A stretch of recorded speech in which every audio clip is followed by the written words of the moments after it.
Banyak dari kita mengaitkan kedewasaan dengan rambut yang mulai memutih atau janggut yang tumbuh panjang, seolah umur yang bertambah otomatis memberi gelar dewasa. Tapi, apakah benar demikian? Apakah sebatang uban dan janggut lebat sudah cukup menjadi ukuran kematangan jiwa dan kebijaksanaan? Sang penyair dan filsuf besar, Jalaluddin Rumi, memberikan wawasan penting.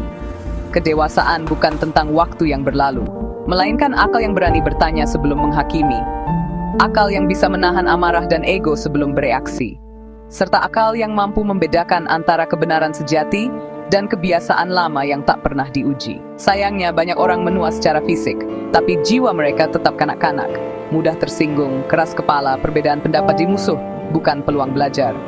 Bukan sumber inspirasi, malah sumber frustrasi. Dewasa bukan soal angka di KTP atau seremonial keagamaan. Itu hanyalah selubung luar. Kedewasaan adalah proses panjang, disiplin pikiran, pembersihan batin, mengasah kemampuan berpikir jernih dan bersikap bijaksana. Perjalanan sulit yang membutuhkan kesabaran dan keberanian untuk melihat diri sendiri dengan jujur. Bayangkan seorang kakek dengan janggut putih tapi pikiran kaku. Di sisi lain, pemuda yang penuh pertanyaan, mampu berubah. Lantas manakah yang lebih pantas diberi penghormatan? Di kehidupan sosial kita, penghormatan tidak seharusnya didasarkan pada usia atau penampilan, melainkan kedalaman dan kejernihan pikirannya. Sejauh mana ia mampu menuntun hidupnya dengan akal sehat dan hati yang bersih. Psikolog seperti Daniel Levinson menegaskan, kedewasaan adalah kondisi yang terus dibangun.